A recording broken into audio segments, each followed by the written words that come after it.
Good morning, Mario, and good morning, Switch fans. New day, new news, a lot to discuss. All right, it's gonna be up and down because this is a roller coaster of emotions in terms of what we have to discuss, including a major delay for a really cool third-party Switch game that I was getting pretty excited about. Pokemon Legends Arceus has completely leaked and we got to be careful. Nintendo is slowly but surely making upgrades to their Nintendo Switch Online service, and Cuphead is coming to Netflix quick. So what's going on, everybody? It's Zach from SwitchForce. Hope you're all doing fantastic. Make sure to hit that like button if you enjoy Good Morning Mario. And let me know your take on today's topics in the comments down below. It is so good to have you here, and I'm so grateful for your support.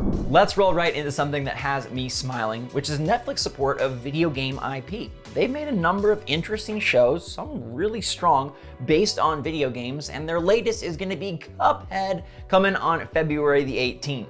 Now, the Cuphead show will have 12 episodes, 12 minutes in length for a little synergy there, and it's based on the awesome game you can play on Switch. It's one of the most cool looking games I've ever played. The art style being like these old school cartoons is just amazing. The game is challenging, the game is charming, and we are getting the big DLC that looks like it's kind of just evolved into something even larger later this summer that will be hitting Switch, which I'm super pumped about. And the show, it looks charming. The animation has a more modern look, but it still very much looks like Cuphead. They've got some interesting voice actors, and hey, I think it could be fun. Let me know if you're gonna check out the Cuphead show later next month. Well, I told you it was gonna go both ways though. One thing you won't be checking out later next month on Switch is sadly Dying Light 2. This felt like a really nice get for Switch fans because we were getting a major, anticipated, tentpole, multi-platform title day and date on Switch. And I know I have some qualms about the cloud service, but if the cloud service is gonna be used day and date, hey, that's pretty neat. We get to play Dying Light 2 on the go February 4th, the same day as people play it on PS5 and Xbox Series X, and that is pretty stupendous. Except it's not going to be happening anymore because the fine folks at Techland just announced an 11th hour delay for the Switch version specifically. They say that providing fans the gaming experience at the level they deserve is the reason why they are delaying this, but there's no new release date. In fact, they say it should release in the next 6 months. 6 months. So we went from day and date to potentially half a year late. Now, hopefully this thing does come out in April or May or in the next couple of months here, but there's a chance it does not release until August, which feels very far away and tears a really good thing and turns it into something that's kind of just meh. Now, I understand this version is different and has different considerations, considering it's a cloud version and will allow it to be played in handhelds. There's like different control schemes and maybe things behind the gears that need to be adjusted and aren't working so great right now. I honestly hope they get this right. I hope this isn't a case of vaporware where Dying Light 2 just doesn't work right on Switch. They say within 6 months, I'll trust them for now, but this honestly feels crummy. I'm sure Dying Light 2 will play better everywhere else, but like, it still was awesome to get a brand new, big game the same day as everybody else. That was stupendous. Even if it was cloud, like I'll float to the clouds for the same darn day. I don't know if I'll take to the clouds though for a 6-month delay. Let me know how you feel in the comments down below. Were you planning to play Dying Light 2 on Switch? Or do you not even care because you were just gonna play it elsewhere? I'd love to hear from you. One thing I don't want to hear though are Pokemon Legends Arceus spoilers, and you won't hear any from me, but they are out there. So you need to be careful. Pokemon Legends Arceus has leaked, like completely leaked. The Pokedex is out there, gameplay is out there, screenshots are out there, opening movies out there. It's all out there. And so if you're trying to preserve the experience of the new big evolution of Pokemon, you gotta be careful. I don't know, you might wanna mute some words on Twitter or just be slow as you approach certain YouTube thumbnails and whatnot. It's a bummer. I don't know how this stuff happens or exactly what goes into it. I don't know if the Nintendo Ninjas are on the case or how this will resolve, but it feels like Pokemon in particular is just subject to a lot of really big leaks.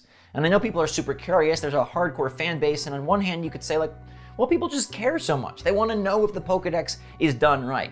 And I don't know the full Pokedex, so I'm not gonna give you the answer. We will wait and see and find out next week. The game is so close at this point, I just wanna experience it for myself. I don't wanna live vicariously through someone else's illicit ways of playing this thing. So we will be patient, but I wanted to make you aware that it's out there. So I mean, it's there, but be careful. But if you are excited for the game and don't want to go snooping on the leaks, they did release something new for you officially. They just dropped this interesting new video called Kasooie 360-degree view. And it's one of those interactable YouTube videos where you can ride around, fly around the Kasooian region and explore it in 3D. Yeah, you can click and drag on the screen and look all around. It's like makeshift VR without the headset and maybe without some of the immersion. And some people have said like, whoa, it's a lot for motion sickness, so be careful. But I checked it out and it's pretty neat. You get to kind of look at the Kasooian region below you, around you, and really feel the world that we're gonna feel next week. I am fingers crossed that this game blows us out of the water. Like a fish Pokemon flying, Magikarp not flopping, I hope this thing soars. And I really think it might have some secret sauce behind the scenes that we've yet to see, and I'm just very, very ready for next week. If you can't wait, check out Kasooie 360-degree view. It's pretty neat. Slowly but surely, like a caterpillar eventually becoming a butterfly, Nintendo Switch Online is making steps in the right direction. They just unveiled that the latest N64 entry, BanjoKazooie, will be coming out tomorrow. That's pretty awesome. It's a great game. I have a lot of nostalgia for it. I've always loved Bear and Bird the Breagle calls. They ring true in my head from my childhood. BanjoKazooie, BanjoTooie, even Nuts and Bolts, okay? Diddy Kong Racing, my friends. Where's that one? On the N64 service. Anyways, the latest game for the expansion pack is coming out tomorrow. And the sort of other great thing about that is Nintendo should reveal what's next. When Paper Mario released in December, that's when they said, hey, BanjoKazooie is coming in January. So I'm curious to see if they're gonna keep the same cadence and let us know February's game tomorrow. I will definitely let you know. And this will go a long way into establishing how Nintendo is going to roll out and handle things. Was BanjoKazooie just a random, hey, we have 2 ready to go and it's holidays and people are pissed?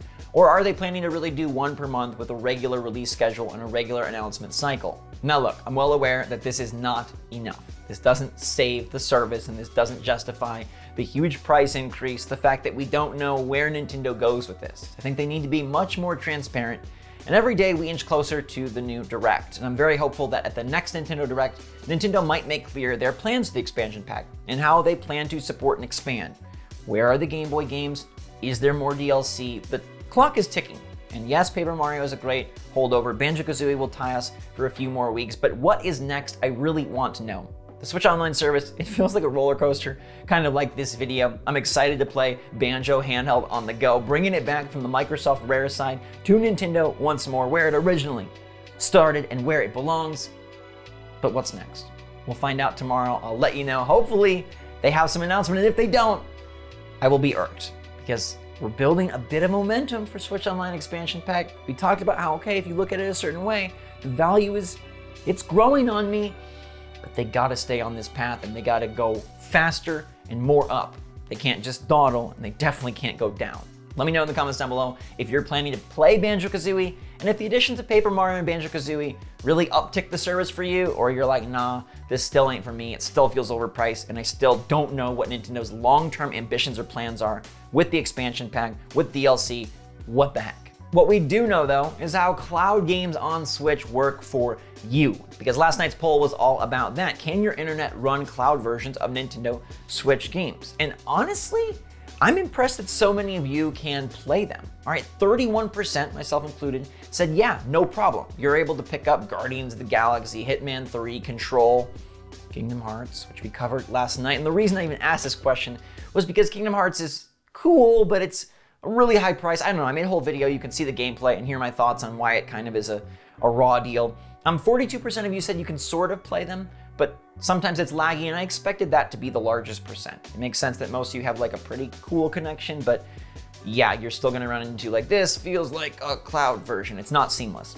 And then 27% of you said, nope, not fast enough. That's almost a third of our audience that just can't enjoy or experience these games. And I know like cartridge would be so preferred, and cloud just, it's inherently problematic. I know it's Nintendo trying to like make some stuff work in the bigger game third-party scene, but it's one that I hope we have a better solution for whatever the next Switch is. And even though I don't think Nintendo needs new, better graphics, like this is the main reason why I want them, so we could have more third-party games and have more properties, IP franchises crossover without having to rely on ye old cloud. But you can rely on me for another episode of GMM tomorrow. I'll see you all then. Thank you so much for watching. I hope you're having a fantastic day. Make sure you're staying safe, staying healthy, staying happy, staying positive out there. And if things are going rough, just remember, people are trying their best. They're doing what they can. Have compassion, have understanding, be your best, and try to set an example for others of how you want to be and how to be a kind, loving, caring person. I believe in you. I know you can do it. And until next time, thanks again, everybody. Love you lots. SwitchForce out.